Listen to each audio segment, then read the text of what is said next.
Түсте отырыстан көп сарқыталып келдім да қуанып кеттім бүгін тамақ жасамаймын деп. Подруга, дәл бүкіл кухняны алып тұрмыз ғой. Айтсайбыз да. Фреш. Шеттеліске атқаменгі. Ашы, ішімде біреулер сөйлеп жатыр.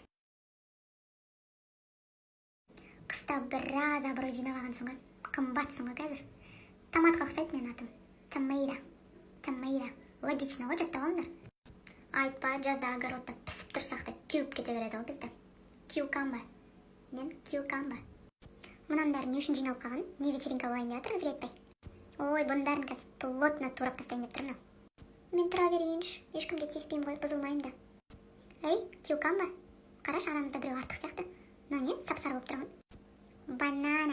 Банана деп айтсайшы.